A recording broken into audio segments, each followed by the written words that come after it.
Estamos de volta ao terceiro e último bloco do programa Literatura em Foco, gravado aqui em Manaus, no Hotel Blue Tree Premium Manaus. Nosso convidado, José Fernando Pereira da Silva, ele que lançou em Manaus a sua obra Zona Franca de Manaus, Capital e Trabalho. Zé Fernando, me fala uma coisa, modelo Zona Franca, você ainda me falava ainda há pouco que há um artigo nessa Constituição, o artigo 11, que está muito bem explicado e me parece que mal entendido. Como é que é isso? É verdade, Abraim.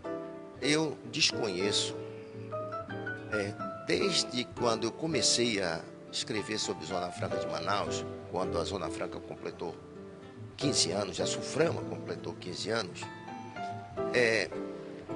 eu observei, e através de estudos posteriores, que o país nunca concebeu uma legislação tão bem feita, tão completa sobre o desenvolvimento sustentável.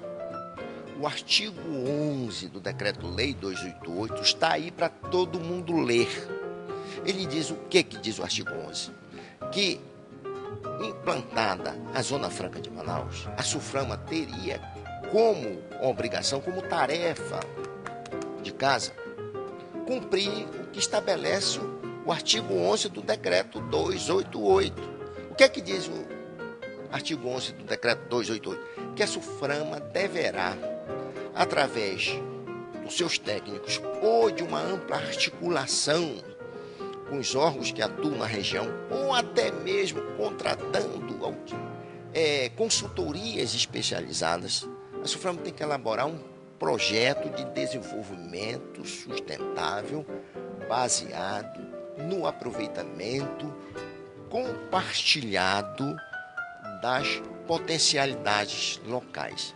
Então, o modelo Zona Franca de Manaus não é o polo industrial de Manaus. O polo industrial de Manaus, entendam, é um projeto da Zona Franca de Manaus que veio para cá por inércia, porque ele foi atraído pelos incentivos fiscais. Então, o desenvolvimento compartilhado é exatamente a harmonia dos três setores. E que ele fica ou não? É exatamente para tirar a dependência do estado do Amazonas do polo industrial de Manaus. Neste aproveitamento compartilhado, a gente pode pensar num polo petroquímico, num polo gás químico, num polo cloroquímico, num polo minero-metalúrgico, num polo turístico e num polo de biotecnologia, que até hoje isso não foi feito, Abraão. Aí você vem aquela clássica pergunta, em 46 anos, o que foi que a Suframa fez? A Suframa, nesses 46 anos, foi uma excelente repartição aduaneira, mas ela não cumpriu a sua função de um órgão de desenvolvimento regional, subregional, ou como queiram dizer. Mas a grande verdade é que este dever de casa falta ainda ser cumprido. E o que falta para cumprir? Entendimento, falta de boa vontade, gestores competentes? Não, hoje vai precisar da vontade política do governo federal em apoiar esse projeto em bases sustentáveis. Não adianta a gente pedir a extensão da Zona Franca para a região metropolitana de Manaus, porque o projeto está circunscrito a uma área de 10 mil quilômetros quadrados. Não adianta a gente pedir a prorrogação dos incentivos por mais 50 anos se nós não atacarmos as questões do capital social básico, do capital infraestrutural, das economias externas da Zona Franca, do modelo Zona Franca de Manaus. Ou seja, investimento maciço em infraestrutura, de transporte, de portos, de aeroportos e, sobretudo, de energia boa, confiável e barata, que retire o estado do Amazonas desse sistema energético já superado desde o século passado, que é o sistema isolado. Nós temos que ter um sistema integrado. E com o desenvolvimento desses polos, a gente vai